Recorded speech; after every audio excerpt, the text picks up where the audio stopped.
Hello friends, welcome to the New Fangled Competition Classes. आप सभी का स्वागत है आपके अपने YouTube channel New Fangled Competition Classes में। दोस्तों, यदि आप सीटेट साइंस पेपर 2 के लिए प्रिपेयर कर रहे हैं तो आप हमारे चैनल से जुड़ सकते हैं। बेटा, आपको हमारे चैनल पे साइंस का पूरा कंटेंट प्रिपेयर करवाया जाएगा, प्लस पेडोलॉजी प्रिपेयर करवाई जाएगी और आपको बेटा सभी प्रीवियस ईयर के क्वेश्चंस करवाए जाएंगे। हमारा जो बेटा कंटेंट है वो न्यू बुक और ओल्ड बुक दोनों के ऊपर ही बेस्ड है। तो आपको वीडियोस और बेटा देखने के बाद और नोट्स पढ़ने के बाद आपको एनसीईआरटी की भी रिक्वायरमेंट नहीं पड़ेगी। ठीक है। बाकी आपके साथ में एक वीडियो शेयर करूंगी कि आप किस तरीके से बेटा आप अपनी प्रिपरेशन कर सकते हैं। चलिए स्टार्ट करते हैं हम हमारी आज की क्लास को, जिसमें हम बेटा आज टॉपिक जो पढ़ेंगे वो पढ़ेंगे प्रेशर। यदि आप हमारे चैनल पे बेटा फर्स्ट टाइम आए हैं तो आप हमारे चैनल को सब्सक्राइब कीजिए, प्लस जितने भी बेटा अब तक की वीडियोस मैंने करवाई हैं वो सभी को जाके देखिए। आपके पास बेटा टाइम है, इम्पोर्टेंट है, जाके पढ़िए। मैं अभी आपको सारे जितने भी इम्पोर्टेंट टॉपिक्स हैं सबसे पहले वो कवर करवा रही हूँ। ये ऐसे टॉपिक हैं जिनमें से बेटा एग्जाम में आपके क्वेश्चंस आते ही हैं। चलिए स्टार्टिंग करते हैं हम हमारी आज की क्लास की। सबसे पहले हम समझते हैं बेटा प्रेशर क्या होता है।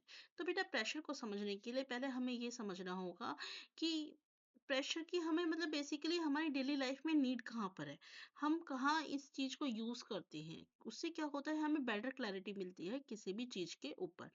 देखिए, अब मान लीजिए आप आपने देखा होगा बेटा, सभी बच्चे कहाँ जाते हैं, स्कूल जाते हैं। अब मान लीजिए दो बच्चे हैं वो स्कूल जा रहे हैं। ठीक है। दोनों के बैग में क्या है, सेम वेट है, यानी कि जितना वजन आपके स्टूडेंट ए के बैग में है उतना ही वजन आपके स्टूडेंट बी के बैग में है। लेकिन दोनों के बैग में एक डिफरेंस है। वो क्या है, वो ये डिफरेंस है कि जो स्टूडेंट ए है उसका जो बेटा स्ट्रैप है वो ब्रॉडर है, यानी कि चौड़ा है। जबकि जो स्टूडेंट बी है उसके जो बैग का जो स्ट्रैप है वो क्या है, नैरो है, यानी कि कम चौड़ा है। तो आप मुझे ये बताइए बेटा, इन दोनों ही केस में किस स्टूडेंट को आसानी होगी बैग को कैरी करने में। सोचिए और बताइए किस स्टूडेंट को बैग कैरी करने में इजी रहेगा। सो बाय बेटा यू आर राइट, जिस बच्चे के बेटा बैग का स्ट्रैप ब्रॉडर होगा उसको कैरी करने में इजी रहेगा। अब आप कहेंगे मैम ऐसा क्यों होगा। देखिए, आप इसके कंसेप्ट को समझिए। कंसेप्ट क्या कहता है, कंसेप्ट ये कहता है, आपको ये पता है बेटा कि ग्रेविटी की वजह से क्या होता है, सारी चीज अर्थ की तरफ क्या होती हैं, खिंचती हैं। ग्रेविटी की वजह से क्या होता है, सारी चीज अर्थ की तरफ खींचती हैं, अट्रैक्ट होती हैं। तो अब देखिए, मैं मान लेती हूँ ये स्टूडेंट ए है, ये स्टूडेंट बी है, या फिर ठीक है, अब चलो यहाँ पे ए की स्ट्रैप क्या है, पतली है, बी की ब्रॉड है। अब एक बात बताओ, जब दोनों के ही बैग में बेटा सेम वेट है तो सीधी सी बात है, ग्रेविटी इस बैग को भी सेम वेट के साथ पुल करेगी और यहाँ पे भी बेटा सेम फोर्स के साथ इसे पुल करेगी। लेकिन जिसकी स्ट्रैप आपकी क्या होगी बेटा, चौड़ी होगी, उस केस में क्या होगा, आपका जो एरिया ऑफ कांटेक्ट है वो बढ़ जाएगा। एरिया बढ़ने की वजह से ये जो फोर्स है बेटा ये क्या हो जाएगा, स्प्रेड हो जाएगा। दोनों में क्या हुआ बेटा, फोर्स सेम लग रहा है। लेकिन आपका जो, क्योंकि शोल्डर के ऊपर क्या हुआ, ये स्ट्रैप ने क्या करा कि ये जो वजन है, जो ये फोर्स आ रहा है, ये स्प्रेड हो गया। स्प्रेड होने की वजह से क्या हुआ बेटा, जो बच्चा जिसका जो स्ट्रैप होगा वो ब्रॉडर होगा, उसको इजी रहेगा बैग कैरी करने में। अब क्या हुआ कि इसके जिसका पट्टी क्या थी बेटा, चौड़ी नहीं थी, अब उसका जो सारा फोर्स था वो एक ही पॉइंट पे आ गया। इस केस में क्या हुआ, वो फैल गया फोर्स। और इस केस में क्या हुआ बेटा, एक ही पॉइंट पे आ गया। इसलिए क्या हुआ कि जिसकी पट्टी बैक की चौड़ी होगी उसके केस में क्या होगा, स्प्रेड हो जाता है फोर्स और वो इजीली कैरी कर लेता है। जबकि जिसकी पट्टी चौड़ी नहीं होगी उसके में क्या होता है बेटा, एक ही पॉइंट पे सारा वजन आ जाता है और उसको क्या होती है, दिक्कत होती है। तो यही क्वेश्चन पूछा गया है यहाँ पे बेटा, अगर दो पर्सन है वो सेम वेट का बैग कैरी कर रहे हैं, लेकिन एक का स्ट्रैप क्या है, ब्रॉडर है, जबकि दूसरे का क्या है, नैरो है, तो क्या उन्हें सेम वेट महसूस होगा, नहीं बेटा। जिसकी पट्टी स्ट्रैप जो होगी बैग की वो ब्रॉडर होगी उसे कम महसूस होगा, जबकि जिसकी आपकी नैरो होगी उसे ज्यादा महसूस देगा। क्यों, क्योंकि आपका क्या होता है बेटा कि आपका जो फोर्स लगता है वो क्या होता है, स्प्रेड हो जाता है एरिया ऑफ कांटेक्ट बढ़ने से। तो बेटा हम क्या कह सकते हैं, हम ये कह सकते हैं कि प्रेशर क्या होता है, pressure is the force per unit area. Pressure क्या होता है बेटा? फोर्स पर यूनिट एरिया, कि किसी भी पर्टिकुलर एरिया में कितना प्रेशर लग रहा है, ठीक है, फोर्स लग रहा है, उसी को हम क्या कहते हैं? प्रेशर बोलते हैं। तो इससे हमें एक पता चलता है रिलेशनशिप, कि प्रेशर और एरिया का क्या होता है? इनवर्स रिलेशनशिप होता है। प्रेशर का और एरिया का क्या होता है? इनवर्स रिलेशनशिप होता है। इसका क्या मतलब है? इसका मतलब ये है कि यदि मेरा बेटा प्रेशर एरिया बढ़ेगा, यानी मेरा एरिया बढ़ेगा, तो प्रेशर क्या होगा? कम होगा। और अगर मेरा एरिया घटेगा तो प्रेशर क्या होगा बेटा? बढ़ जाएगा। अब इस वाले केस में क्या हुआ? क्योंकि जो ये गर्ल थी, इसका स्ट्रेप ब्रॉडर था, तो क्या हुआ? एरिया मेरा बढ़ गया। एरिया बढ़ने की वजह से क्या हुआ बेटा? मेरा जो प्रेशर है वो घट गया। लेकिन जो ये बॉय का बैग था, इसके केस में क्या हुआ? एरिया मेरा क्या हो गया? स्ट्रेप का कम हो गया, जिसकी वजह से क्या हो गया? प्रेशर बढ़ गया।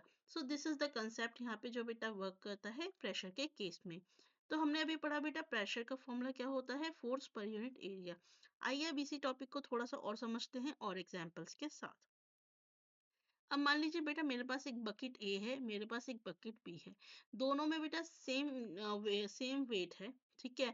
मान लीजिए आपके 5-5 किलो का इसमें पानी है, 5 kg वाटर इसमें, 5 लीटर वाटर इसमें है, और 5 लीटर ही वाटर इसके अंदर है। लेकिन दोनों का डिफरेंस क्या है बेटा? इसका जो हैंडल है ये इस तरीके का बना हुआ है, और जो इसका हैंडल है इसमें एक ब्रॉडर आपका स्ट्रैप दे दिया गया है। तो यदि मैं आपसे पूछूं बेटा आपके लिए कौन सा बकेट उठाना इजी है, तो आप क्या बताएंगे? तो बेटा यदि आपको प्रेशर का कंसेप्ट पता है, तो आपको ये पता है कि मैम प्रेशर हमारा एरिया से इन्वर्सली रिलेटेड होता है। यदि मैंने ज्यादा एरिया वाला उठाया तो प्रेशर मेरे को कम लगेगा, और अगर मैंने कम एरिया वाला उठाया तो मेरे को प्रेशर ज्यादा फील होगा। तो बेटा यहाँ पे एरिया कहाँ पे ज्यादा लग रहा है, कहाँ कम है? यहाँ पे बेटा एरिया ज्यादा है। एरिया ज़्यादा होने की वजह से, ब्रॉड होने की वजह से मुझे प्रेशर कम फील होगा। तो यानी कि बेटा एरिया, जो बेटा बकेट ए होगा उसमें क्या होगा बेटा? हमें कम वेट महसूस देगा as comparison to bucket B के, ठीक है। अब आपने बेटा कुछ देखे होंगे रियल लाइफ में एग्जांपल्स देखे होंगे, कि आपने देखा होगा जैसे हमारे जो वेजिटेबल वेंडर्स होते हैं, या फिर कुछ जैसे गांव में आप जाते हो तो देखते हो गांव के अंदर जाके, कि वहाँ पे जो महिलाएं होती हैं, जो लेडीज होती हैं, वो मटका कैरी करने से पहले एक टर्बन सा आपका बेटा यहाँ पे क्या लगा लेती हैं। वो डायरेक्टली अपने सर पे नहीं रखते, वो एक टर्बन को रख लेते हैं। तो क्या आपने सोचा है कि ऐसा क्यों करते हैं? बेटा ऐसा इसलिए करते हैं जिससे कि उनका जो एरिया ऑफ कांटेक्ट है हेड का, देखिए दिस इज द हेड, ठीक है, दिस इज द हेड, ये हेड है। अब मैं अगर मटके की बात करूं बेटा, अब मटका मेरा अगर मेरे सर पे रखा हुआ है, ठीक है, अगर मटका डायरेक्टली मेरे सर पे रखा हुआ है, तो बेटा इसका जो एरिया ऑफ कांटेक्ट है, यहाँ से समझिए, इसका जो ये एरिया ऑफ कांटेक्ट है वो कितना सा है? इतना सा एरिया ऑफ कांटेक्ट है। सिमिलरली अगर मैं क्या करूं, मैंने अगेन हेड लिया, ठीक है। अब इस हेड पे क्या करा बेटा? एक टर्बन सा लगा दिया, एक कपड़ा लगा दिया मोल के। अब फिर अब क्या करा बेटा? अब इसके ऊपर क्या करा? मटका रखा। अब क्या करा? मटका रखा, सेम मटका मैंने रखा है। तो सेम मटका रखने पे अब क्या हुआ बेटा? यहाँ पे मेरा जो एरिया ऑफ कांटेक्ट है सर के साथ वो बढ़ गया। तो मुझे आप बताइए बेटा, किस केस के अंदर, केस वन के अंदर मुझे ज्यादा प्रेशर फील होगा या केस टू के अंदर? तो बेटा मैंने अभी समझाया कि प्रेशर का और फोर्स एरिया का क्या होता है? इनवर्स रिलेशनशिप होता है। अब बेटा क्योंकि यहाँ पे मेरा एरिया कम है, एरिया कम है, तो प्रेशर क्या लगेगा? ज्यादा लगेगा। यहाँ पे एरिया कम है तो प्रेशर क्या होगा बेटा? ज्यादा महसूस देगा। यहाँ एरिया ज्यादा है तो प्रेशर क्या होगा? कम महसूस देगा। इसी वजह से बेटा यहाँ पे क्या लगाया जाता है? पहले एक कपड़ा रखा जाता है, चाहे इसमें कुली आ गए, वेजिटेबल वेंडर्स आ गए, या मटका लेडीज आ गई, कोई भी आ गई बेटा, कोई भी चीज वो डायरेक्टली कभी भी डायरेक्टली अपने सर पे नहीं रखते। जिससे क्या होता है, उनका वो पहले कपड़ा रखते हैं, फिर उसके बाद क्या करते हैं? किसी चीज को रखते हैं, जिससे उनका एरिया ऑफ कांटेक्ट बेटा बढ़ जाता है। एरिया ऑफ कांटेक्ट बढ़ने की वजह से जो प्रेशर है वो क्या हो जाता है बेटा? घट जाता है। प्रेशर जो है, दबाव जो है वो घट जाता है। इसी कंसेप्ट पे बेटा बेस्ड आपके कुछ क्वेश्चंस पूछे जाते हैं, और जो जैसे कि आपसे एक क्वेश्चन पूछा जाता है, मान लीजिए मैंने एक नेल ली, एक कील ली, ठीक है। तो अब मैं नेल जो होती है, जो कील होती है, यदि मैं उसे बेटा पॉइंटेड रखूं, ठीक है? तो वो मेरी बेटा इसके अंदर चली जाएगी वुडन प्लैंक के अंदर। लेकिन अगर मैं सेम फ़ोर्स के साथ इसको इस तरीके से रखूँ और इस पे हैमर करूँ तो बेटा ये वाली नहीं जाएगी, ये वाली चली जाएगी, ये नहीं जाएगी। तो ऐसा क्यों होता है? तो बेटा ऐसा इसलिए होता है क्योंकि ये जो पॉइंटेड हिस्सा होता है इसका जो एरिया होता है वो क्या होता है? कम होता है। एरिया कम होने की वज़ह से क्या होता है? प्रेशर बढ़ जाता है। प्रेशर बढ़ने की वज़ह से बेटा ये जो नेल होती है ये इस वुडन प्लैंक में इजीली चली जाती है। लेकिन इस केस में क्या हुआ बेटा, एरिया ऑफ कांटेक्ट मेरा वुड के साथ बढ़ गया। एरिया ऑफ कांटेक्ट बढ़ने की वजह से क्या हुआ मेरा बेटा, प्रेशर कम हो गया। प्रेशर कम होने की वजह से सेम फोर्स लगाने के बावजूद आपका क्या हुआ बेटा, ये वाला जो नेल है ये वाला हिस्सा आपका वुड के अंदर नहीं गया, बट ये वाला हिस्सा आपका चला गया। To get a better clarity on this हम एक ये वाला एग्जांपल देख के समझते हैं। देखिए इसमें क्या है, मेरे पास एक ईंट है, मेरे पास एक ईंट है। अब बेटा इस ईंट की क्या होती है, एक वर्टिकल पोजीशन होती है, एक हॉरिजॉन्टल पोजीशन होती है। क्या होती है? एक वर्टिकल पोजीशन होती है इस ईंट की और एक हॉरिजॉन्टल पोजीशन होती है। ये अभी मैं अगर ऐसे लिखती हूँ दिस इज हॉरिजॉन्टल, और अगर मैं सेम ईंट को बेटा ऐसे रखती हूँ तो दिस इज वर्टिकल। ठीक, ये चीज आप समझे, वो हॉरिजॉन्टल है एंड दिस इज वर्टिकल। ठीक, अब देखिए क्या होगा। अब बेटा सेम ईंट है तो मैं मान लेती हूँ 5 किलो की ये वाली ईंट है, 5 किलो ही ये ईंट है, सेम ईंट है। ठीक है, अब मैंने देखा कि जब मैंने बेटा इस ईंट को, इस ब्रिक को जब मैंने वर्टिकली रखा तो मेरा स्पॉन्ज ज्यादा अंदर की तरफ गया। जब मैंने इस ईंट को वर्टिकली रखा तो मेरा स्पॉन्ज ज्यादा अंदर की तरफ गया। लेकिन जब मैंने सेम ईंट को हॉरिजॉन्टली रखा तो मेरा स्पॉन्ज इतना अंदर नहीं गया। तो ऐसा क्यों हुआ बेटा? अगेन वही हुआ कि यहाँ पे क्या हुआ, वर्टिकली रखने की वजह से इस स्पॉन्ज और इसके बेटा एरिया ऑफ कांटेक्ट क्या था, कम था। एरिया ऑफ कांटेक्ट कम होने की वजह से प्रेशर क्या हो गया, बढ़ गया, दबाव बढ़ गया। दबाव बढ़ने की वजह से ये जो देखिए स्पॉन्ज है वो ज्यादा नीचे तक गया। लेकिन जब मैंने हॉरिजॉन्टल रखा, जब मैंने सॉरी, जब मैंने यहाँ पे हॉरिजॉन्टल रखा तो क्या हुआ, एरिया बढ़ गया। एरिया बढ़ने की वजह से प्रेशर घट गया। ठीक है, हॉरिजॉन्टल के केस में इसलिए बेटा स्पॉन्ज मेरा ज्यादा नीचे तक नहीं गया। इसी कंसेप्ट पे बेटा हमारी सारी चीजें यहाँ पे वर्क करती हैं कि अगर एरिया ऑफ कांटेक्ट बढ़ जाएगा तो प्रेशर हमारा कम हो जाएगा और आपको ज्यादा दबाव महसूस नहीं होगा। अब एक क्वेश्चन और पूछा जाता है बेटा आपका अक्सर एग्जाम के अंदर कि आपका बेटा मान लीजिए नाइफ है, अगर आपके पास एक ब्लंट, एक शार्प नाइफ है और एक ब्लंट नाइफ है, शार्प नाइफ है, एक ब्लंट नाइफ है, तो बेटा किस वाले नाइफ से आपका जो फ्रूट्स है या वेजिटेबल है वो इजीली कट हो जाएंगे? तो सीधी सी बात है बेटा, जो शार्प नाइफ होता है उसके जो एजेस होते हैं, ये जो किनारे होते हैं, ये क्या होते हैं, इनका एरिया क्या होता है बेटा, बहुत कम होता है। कम होने की वजह से प्रेशर क्या होता है, बढ़ जाता है। प्रेशर बढ़ने की वजह से हम फ्रूट्स को इजीली काट पाते हैं। लेकिन जो ब्लंट नाइफ होता है बेटा, उस केस में क्या होता है, घिसने के बाद इसका जो एरिया ऑफ कांटेक्ट है वो बढ़ जाता है। एरिया ऑफ कांटेक्ट बढ़ने की वजह से क्या होता है बेटा, प्रेशर घट जाता है और हमें फ्रूट्स या वेजिटेबल्स को काटने में दिक्कत होती है। ठीक है, तो बेटा ये सभी कंसेप्ट हमारे प्रेशर और एरिया से रिलेटेड है। I hope you get it. एक क्वेश्चन बेटा आपसे पूछा जाता है, जैसे कि अगर मान लीजिए मैं 100 न्यूटन का फोर्स लगाती हूँ किसी भी कार्डबोर्ड के ऊपर जो कि 2 मीटर स्क्वायर का है, तो उस पे कितना प्रेशर होगा? तो बेटा आपको पता है प्रेशर का फॉर्मूला क्या होता है, फोर्स बाय एरिया। फोर्स कितना है, 100 न्यूटन, और एरिया कितना है, 2 मीटर स्क्वायर। तो मेरा बेटा प्रेशर कितना लगेगा, 50 न्यूटन पर मीटर स्क्वायर। अब इसी से हमारी एक बात और निकल के आती है कि मैम प्रेशर का हमारे यूनिट क्या होती है? तो बेटा याद रखेंगे, प्रेशर की एसआई यूनिट क्या होती है, पास्कल। क्या होती है, पास्कल, या फिर हम क्या कह सकते हैं, न्यूटन पर मीटर स्क्वायर भी बेटा हमारी होती है। आई होप यहाँ तक आपको समझ में आया होगा कि प्रेशर क्या है। प्रेशर हमारा फोर्स पर यूनिट एरिया होता है कि हमने कितने एरिया में कितना फोर्स लगाया, उसी से हमारा प्रेशर निकलता है। जितना ज्यादा एरिया होगा उतना कम प्रेशर होगा, जितना कम एरिया होगा उतना ज्यादा प्रेशर होगा, यानी कि इनवर्स रिलेशनशिप हमारा प्रेशर और एरिया के साथ हमारा बनता है। ठीक है, अब देखिए एक नया कंसेप्ट हम यहाँ पे बेटा सीखते हैं जो आपकी नई बुक के अंदर एड ऑन किया गया है। ये आपकी शायद पुरानी बुक में नहीं था। ठीक है, तो बहुत ही अच्छा क्वेश्चन है, डेली लाइफ से रिलेटेड क्वेश्चन है। आपने देखा होगा बेटा कि हमारे जो घर में पानी की टंकियाँ होती हैं, वो सब ऊपर लगाई जाती हैं, नीचे नहीं रखी जाती। सारी की सारी पानी की टंकियाँ ऊपर लगाई जाती हैं। या फिर आपने देखा होगा कि जो आपकी लोकेलिटी होती है, वहाँ पे भी जो ओवर वाटर टैंक्स होते हैं, वो ऊपर की साइड लगाए जाते हैं। तो ऐसा क्यों किया जाता है? तो अब इसी चीज़ को बेटा समझने के लिए एक एक्टिविटी हमारे को दी हुई है आपकी एनसीईआरटी में। इन्होंने देखो क्या करा, इस एक्टिविटी को समझिए, एक्टिविटी समझ जाएंगे तो सारी चीजें समझ जाएंगे। देखिए, इन्होंने क्या करा बेटा, एक में यहाँ पे देखिए क्या करा, यहाँ पे दो इक्वल हाइट के आपके क्या लिए, वाटर कॉलम्स लिए। जितनी हाइट इसकी है उतनी ही हाइट इस वाटर कॉलम की है। एक वाटर कॉलम इन्होंने बेटा पतला लिया, एक हम वाटर कॉलम इन्होंने क्या करा, आपका थोड़ा सा ब्रॉडर लिया।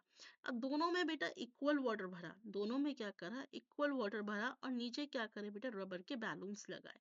अब इन्होंने देखा कि भाई जब हमने इक्वल लेवल पे पानी भरा, तो ये जो बैलून है वो इक्वल ही हमारा फूला। जितना ये वाला बल्ज हुआ उतना ही बैलून ये वाला बल्ज हुआ। भाई अब एक बात बताओ, जब ये मेरा हॉरिजॉन्टल है, ये ब्रॉड पाइप है, तो सीधी सी बात है बेटा, पानी यहाँ पे ज्यादा होगा। पानी ज्यादा होगा तो सीधी सी बात है, आइडियली तो ये हमारा ज्यादा फूलना चाहिए था, लेकिन ये तो हमारा ज्यादा नहीं फूला। ये उतना ही फूला जितना कि नैरो पाइप वाले ने फुलाया। तो फिर यहाँ पे इसका मतलब ये है कि बेटा वाटर कॉलम की यहाँ पे आपका ब्रॉडनेस मैटर नहीं करती। ठीक है, फिर हमने अब क्या करा बेटा, जो ब्रॉड पाइप था उसका जो वाटर कॉलम का जो हाइट था वो बढ़ा दिया, यानी कि लेवल जो है वो बढ़ा दिया पानी का। और हमने देखा कि भाई जैसे ही हमने इसके अंदर और पानी डाला, हमारा जो बैलून था वो और ज्यादा फूलने लगा। ओ माय गॉड, अब ऐसा कैसे हो गया? तो बेटा ऐसा इसलिए हो गया क्योंकि क्या होता है कि यहाँ पे जो मैटर करता है ना, वो वाटर की हाइट मैटर करती है। पानी जितना ऊपर से जाएगा उतना ही ज्यादा बेटा नीचे प्रेशर लगेगा। यानी कि पानी को हम जितना ऊपर से डालेंगे, जितना मतलब पानी की हाइट होगा, नीचे उतना ही ज्यादा आपका प्रेशर आएगा। और जितना ज्यादा प्रेशर आएगा उतना ही ज्यादा बेटा आपका जो बैलून है वो बल्ज होगा। इसी कंसेप्ट पे बेस, इसी एक्सपेरिमेंट पे बेस बेटा हमारे ओवरहेड टैंक्स का यूज किया जाता है। होता क्या है बेटा, पानी की टंकियों को ऊपर इसलिए रखा जाता है ताकि हमारे जो बेटा हम नीचे फ्लोर्स पे हैं, फर्स्ट फ्लोर सेकंड फ्लोर जो भी बंदा है, ठीक है, उसको ज्यादा प्रेशर के साथ पानी मिल सके। यदि हमने इस पानी पानी की टंकी को नीचे रखा तो बेटा क्या होगा, उनको ज्यादा प्रेशर के साथ पानी नहीं मिल पाएगा। ठीक है, thus as the height of water column in the pipe increases, the pressure जो है bottom of the pipe also increases। जैसे जैसे वाटर कॉलम का जो है बेटा आपका हाइट बढ़ेगा, उसी तरीके से हमारी बॉटम जो प्रेशर है बॉटम का वो इंक्रीज होगा, और जो बैलून है वो बल्ज होगा। तो हम कह सकते हैं कि जो प्रेशर एक्सर्ट किया जाता है लिक्विड के द्वारा वेसल पे, वो किस पे डिपेंड करता है, on the height of the column, column की हाइट पे। यही रीजन है कि जो हमारे ओवरहेड टैंक्स हैं उसे बेटा हाइट पे रखा जाता है ताकि जो प्रेशर है टंकियों में वो ज्यादा आ सके। अब बेटा मैं आपसे इसी पे एक क्वेश्चन बेस पूछती हूँ कि मान लीजिए मेरा 3 फ्लोर्स है, first floor second floor third floor. ठीक है, और सबसे ऊपर बेटा आपकी पानी की टंकी रखी हुई है, सबसे ऊपर पानी की टंकी रखी हुई है। बेटा आप जो है फर्स्ट फ्लोर पे रहते हो, आपका जो फ्रेंड है वो सेकंड फ्लोर पे रहता है। तो बेटा किसकी टंकी में ज्यादा प्रेशर से पानी आएगा? आप हो यू, और ये आपका जो फ्रेंड है वो सेकंड फ्लोर पे है। फ्रेंड जो है एफ जो है सेकंड फ्लोर पे है। तो मुझे बताइए बेटा किसके पे आएगा, आपकी टंकी में आएगा या आपके फ्रेंड की टंकी में? किसकी टंकी में ज्यादा प्रेशर के साथ पानी आएगा? इसका बेटा मुझे आंसर आप कमेंट में बताइएगा, अगर आपको ये कंसेप्ट आपको समझ में आया होगा तो। चलिए, नेक्स्ट पढ़ते हैं हम बेटा प्रेशर एक्सर्टेड बाय लिक्विड्स, कि लिक्विड्स के द्वारा बेटा कैसे प्रेशर लगाया जाता है, कितना प्रेशर लगाया जाता है, यही अब हमको समझना है। देखिए, सबसे इस चीज को समझने के लिए हमने बेटा एक एक्टिविटी करके देखी। उस एक्टिविटी में हमने क्या करा, एक बॉटल ली। हमने क्या करा बेटा, एक बॉटल ली। ठीक है, अब इस बॉटल के अंदर हमने बेटा 3 होल्स करे सेम हाइट पे, 3 होल्स करे सेम हाइट पे। ठीक है, उसके बाद उन तीनों होल्स को हमने क्या कर दिया, बंद कर दिया। अब उसके अंदर हमने क्या करा, पानी भरा। पानी भरने के बाद हमने क्या करा बेटा, उसके ऊपर जो टेप थी वो हमने एकदम एक साथ हटाई। तो हमने देखा कि जैसे ही हमने टेप हटाई, तीनों होल से पानी बेटा उसमें से निकलने लग गया। तो इससे हमें क्या पता चला, इससे हमें ये पता चला कि जो लिक्विड्स हैं बेटा वो क्या करते हैं, प्रेशर लगाते हैं कंटेनर के वॉल पे। बेटा तभी तो बाहर निकल के आया, अगर वो प्रेशर नहीं लगाते तो क्या पानी बाहर निकल के आता? बिल्कुल भी नहीं आता। तो इससे हमें ये तो पता चल गया कि लिक्विड्स बेटा क्या करते हैं, प्रेशर लगाते हैं कहाँ पे, कंटेनर की वॉल के ऊपर।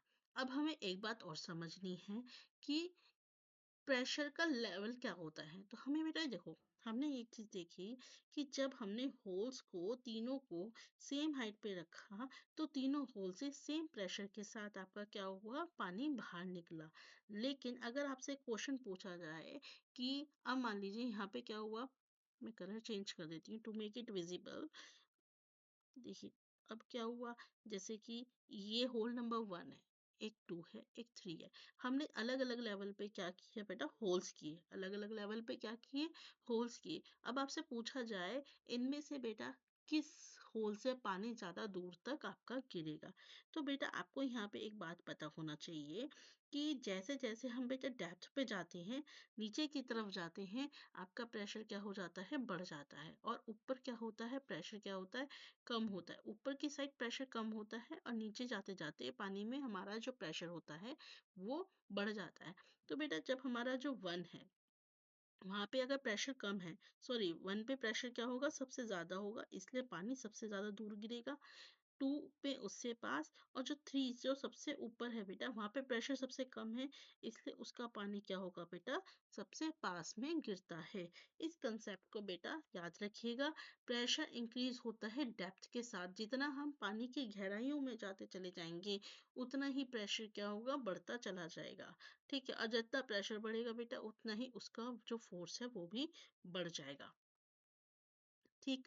अब एक चीज और याद रखिएगा बेटा, जो प्रेशर होता है वो सभी डायरेक्शन में हमारा काम करता है। क्योंकि जब आपने देखा होगा बेटा, जब पानी भरते हैं बैलून के अंदर, तो वो एक डायरेक्शन में नहीं बल्कि सभी डायरेक्शन के अंदर क्या होता है, बल्ज होता है, फूलता है। ठीक है, और या फिर अगर बैलून फूटता है, डिफ्लेट होता है, तो पानी बेटा सभी जगह से जहां से डिफ्लेट होता है वहां से निकल जाता है, चाहे वो कहीं से भी डिफ्लेट होता हो। तो इससे हमें क्या पता चलता है कि जो लिक्विड है वो प्रेशर वॉल्स पे लगाता है, सभी डायरेक्शन में लगाता है। और हमें क्या पता चला कि हाइट के साथ हमारा जो प्रेशर है, हाइट बढ़ेगी तो प्रेशर भी क्या होगा बेटा, बढ़ेगा, मतलब हाइट घटेगी। ये देखिए प्रेशर यहाँ पे क्या हो रहा है, डेप्थ, बेसिकली हाइट नहीं, यहाँ पे बेटा डेप्थ वर्ड यूज करना चाहिए कि डेप्थ के साथ हमारा प्रेशर भी इंक्रीज होता चला जाता है। ठीक है।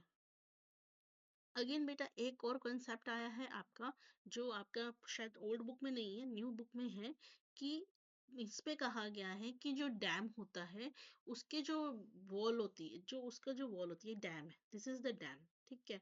अब इसका जो डैम है बेटा, इसकी जो टॉप होती है वो हमारी थिन होती है, लेकिन जो नीचे होता है उसकी जो वॉल होती है बेटा वो थिक बनाई जाती है, मोटी बनाई जाती है वॉल। ऐसा क्यों?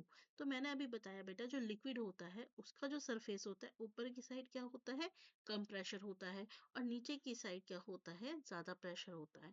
ज्यादा प्रेशर होने की वजह से क्या होता है बेटा, ये जो पानी होगा ना, ये हॉरिजॉन्टली भी इस दीवार पे ज्यादा दबाव बनाएगा। तो अब ये दीवार इस प्रेशर को झेल पाए, इसलिए इसकी जो वॉल की जो नीचे से बेटा थिकनेस है उसे क्या रखा जाता है, ज्यादा मोटा रखा जाता है, ताकि इसका हाई प्रेशर को वो झेल सके। तो यही चीज लिखिए, that the wall of a dam is broad at its base because water pressure exerted on the dam increase with the depth। Depth के साथ क्या हुआ, प्रेशर बढ़ा तो बेटा वो जोर किस पे लगेगा, थिक वॉल्स पे लगेगा। वॉल्स पे लगेगा तो हमारे को उसके अकॉर्डिंग जो वॉल है बेटा उसे भी थिक करना पड़ेगा। Water pressure is lowest near the surface and highest at the bottom of the dam. Pressure at any depth in the fluid is given by the formula. ये सब पढ़ने की जरूरत नहीं है, बस इतना ही समझ लीजिए, जैसे हमने जो हम अभी तक पढ़ते आए हैं। क्या पढ़ते आए हैं कि जो पानी होता है बेटा डेप्थ के साथ उसमें प्रेशर बढ़ जाता है।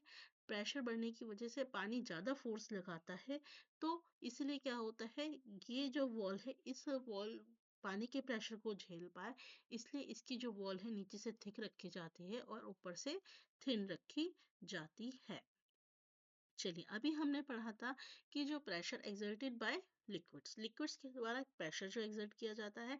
अब हम जानना चाहते हैं कि लिक्विड्स का तो चलो ठीक है, क्या गैसेस भी हमारी प्रेशर एक्सर्ट करती हैं?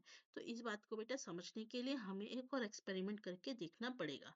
हमने एक एक्सपेरिमेंट करा, हमने देखा बेटा, बैलून को फुला के देखा कि जब हम बैलून को फुलाते हैं तो हम देखते हैं बैलून हमारा क्या करता है, बैलून फूल जाता है और बेटा हमारे मुंह से क्या निकलती है, गैसेस निकलती है, एयर निकलती है।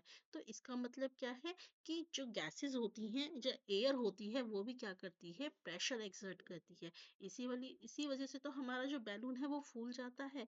ठीक है, और ये याद रखिएगा बेटा, जो गैसेस होती हैं वो भी सभी डायरेक्शन के अंदर क्या करती हैं, आपका प्रेशर एक्सर्ट करती हैं। ये चीज समझ में आया? ठीक। अब इसी का बेटा एक और एग्जांपल है, जैसे आपका अगर मान लीजिए टायर होता है। ठीक है, इसमें हम गैस भरते हैं, जब गैस भरते हैं तो क्या होता है बेटा, आपने देखा होगा ये इक्वली आपका बेटा सब जगह गैस क्या होती है, स्प्रेड हो जाती है। इक्वली स्प्रेड हो जाती है, सभी डायरेक्शन में स्प्रेड हो जाती है। तो हम कह सकते हैं कि गैसेस भी क्या करती हैं बेटा, प्रेशर लगाती हैं कंटेनर की वॉल्स पे। ठीक। चलिए, अब हम पढ़ेंगे किसके बारे में, एटमॉस्फेरिक प्रेशर के बारे में हम पढ़ेंगे। ठीक है। अच्छा, एक चीज और याद रखिएगा बेटा, जितनी वार्म एयर होगी वो एक्सपेंड होती है। वार्म एयर क्या होती है बेटा, एक्सपेंड होती है। तो इस देखिए, अब यहाँ पे क्या है, वार्म एयर है, वो एक्सपेंड हो रही है। एक्सपेंड होने की वजह से क्या होती है, ये जो बैलून है वो आपका फूल गया, जबकि यहाँ पे वार्म एयर नहीं है तो ये बैलून नहीं फूला। नेक्स्ट है एटमॉस्फेरिक प्रेशर। आपको पता है हमारा जो पूरा का पूरा अर्थ है उस पे क्या है, वो गैसेस से बना हुआ है, मतलब गैसेस हैं उसके चारों तरफ। ठीक है। एनवलप है, तो बेटा एयर है, हमारे चारों तरफ क्या है, एयर, एयर में क्या है, गैसेस है। इन्हीं गैसेस को हम क्या बोलते हैं, जो हमारे चारों तरफ है वो उसको हम क्या बोलते हैं, एटमॉस्फेयर बोलते हैं। अब क्या होता है बेटा, हमें पता है कि जो ग्रेविटी है वो सारी चीजों को क्या कर रही है, अपनी तरफ खींचने की कोशिश कर रही है। तो सीधी सी बात है, हमारे जो एयर है उसके अंदर जो गैसेस है वो भी हमारी अर्थ की तरफ खींच रहे होंगे। जब वो गैसेस हमारी अर्थ की तरफ खींच रहे हैं तो सीधी सी बात है, उनके रास्ते में आने वाली सारी चीजें, उनके रास्ते में आने वाली सारी चीजों के ऊपर वो क्या बना रहे हैं, एक प्रेशर बना रहे हैं। तो ये यही कहते हैं, एटमॉस्फेरिक प्रेशर क्या होता है, it is the force exerted by the air above a surface, हमारे जो सरफेस के ऊपर ये जो एयर है, ये एयर क्या बनाती है बेटा, एक फोर्स बनाती है। ठीक है। As the gravity pulls to the earth, क्योंकि ग्रेविटी क्या कर रही है, इनको अपनी तरफ खींच रही है, इसलिए इनके रास्ते में आने वाली कोई भी चीज होती है उसके ऊपर ये क्या बनाते हैं बेटा, प्रेशर बनाते हैं, और इसी को हम क्या कहते हैं, एटमॉस्फेरिक प्रेशर कहते हैं। ठीक है। अब ये याद रखिएगा बेटा, जैसे जैसे हम लोग ऊपर की तरफ जाते हैं, माउंटेन्स की तरफ जाते हैं, हमारा जो प्रेशर है वो कम होता चला जाता है। और जैसे जैसे हम नीचे की तरफ जाते हैं, यानी कि सी शोर की तरफ जाएंगे, वहां पे हमारा जो प्रेशर है वो बढ़ता चला जाता है।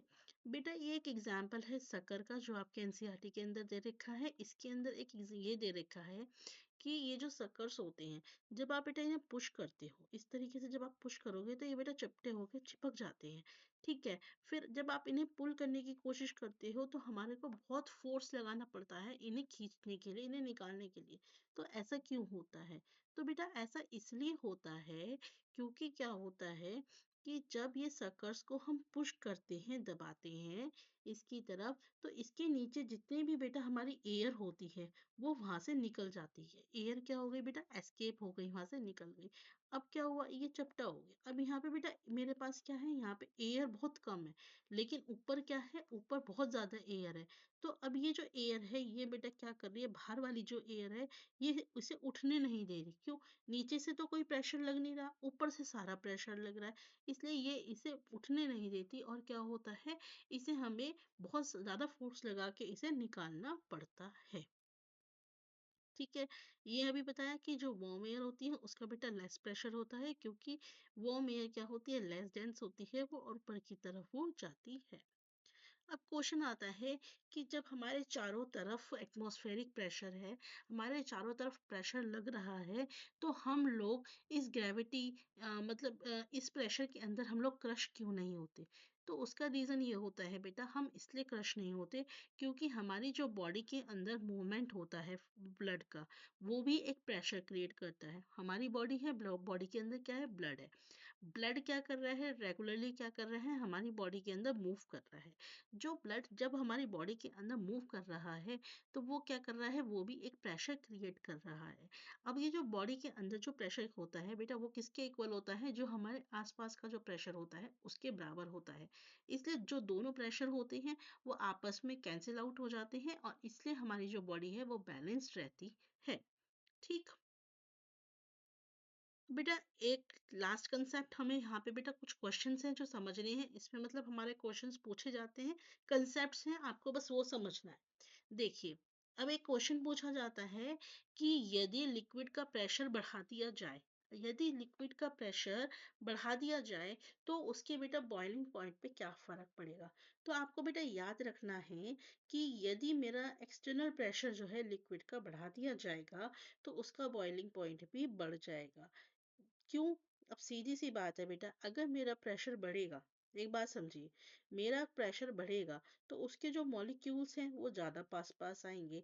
अब जब ज्यादा पास पास उसके मॉलिक्यूल्स आएंगे तो क्या होगा, हमारे को इसके मॉलिक्यूल्स को दूर करने के लिए क्या चाहिए होगा बेटा, ज्यादा एनर्जी की जरूरत पड़ेगी। और ज्यादा एनर्जी कब मिलेगी, जब हमारा ज्यादा बॉइलिंग पॉइंट होगा। तो आई होप यहाँ पे आपको समझ में आया होगा कि यदि मेरा लिक्विड का टेम्परेचर क्या हुआ बेटा, लिक्विड का प्रेशर मैंने बढ़ा दिया, तो मेरा बॉइलिंग पॉइंट भी क्या होना चाहिए, बढ़ना चाहिए। एक कंसेप्ट तो बेटा आपका ये है। अब दूसरा कंसेप्ट समझिए इसी के अंदर बेटा एक कंसेप्ट और है कि हमें पता है कि नॉर्मल रूम टेम्परेचर पे क्या होता है बेटा, नॉर्मल टेम्परेचर पे बॉइलिंग पॉइंट क्या होता है, 100 डिग्री होता है, और फ्रीजिंग पॉइंट क्या होता है, 0 डिग्री होता है। अब आपसे कहा जा रहा है कि भाई किसी टाइम पे ऐसा हो गया कि आपका कोई प्रोडक्ट है वो जो बॉयल है वो 102 डिग्री पे हो रहा है, तो हमारा जो फ्रीजिंग पॉइंट है वो क्या रहेगा। अब हमारा कोई चीज क्या होगा बेटा, अगर 102 डिग्री पे हमारा बॉयल हो रहा है तो फ्रीजिंग पॉइंट पे क्या असर पड़ेगा। तो आप एक बात समझिए, अगर वो नॉर्मल टेम्परेचर में होता है या नॉर्मल पानी होता है, कुछ भी होता, तो वो हमारा 100 डिग्री पे बॉईल हो जाता।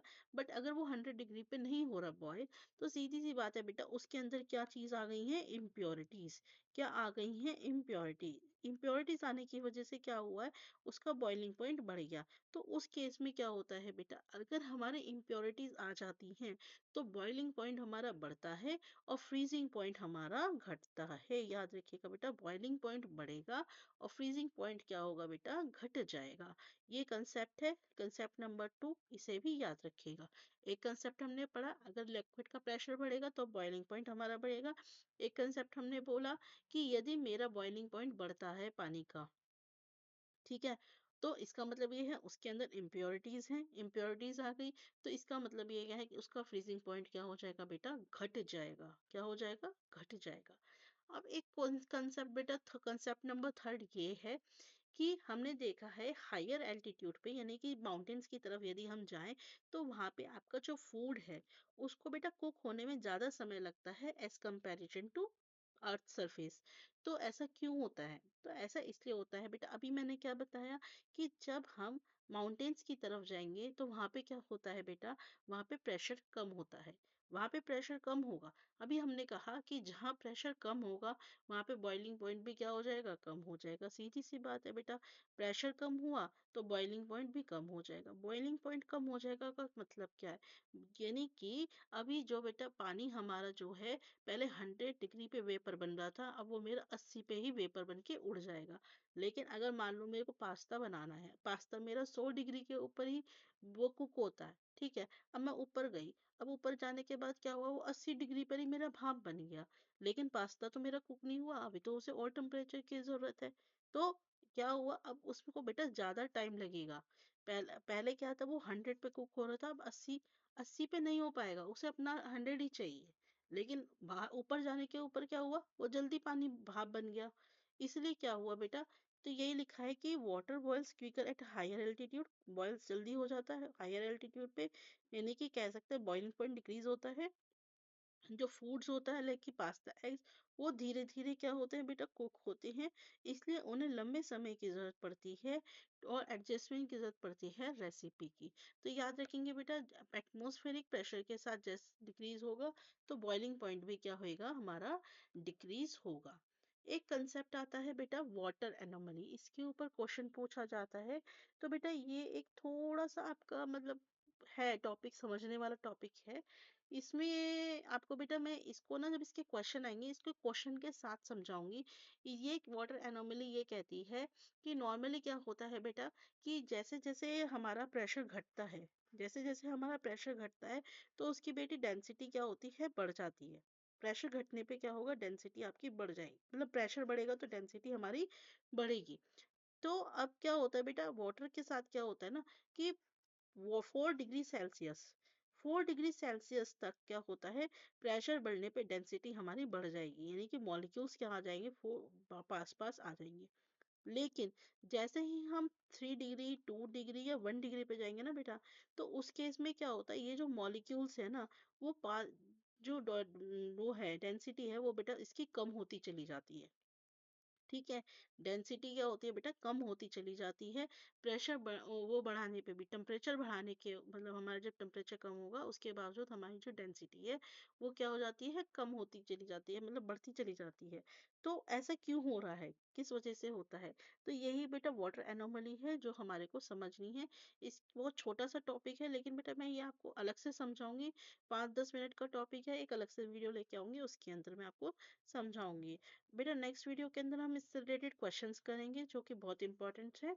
तो बेटा अगर वीडियो अच्छी लगे तो लाइक सब्सक्राइब शेयर कीजिएगा। मिलेंगे नेक्स्ट वीडियो में नेक्स्ट इसके क्वेश्चन आंसर्स के साथ। Thank you guys.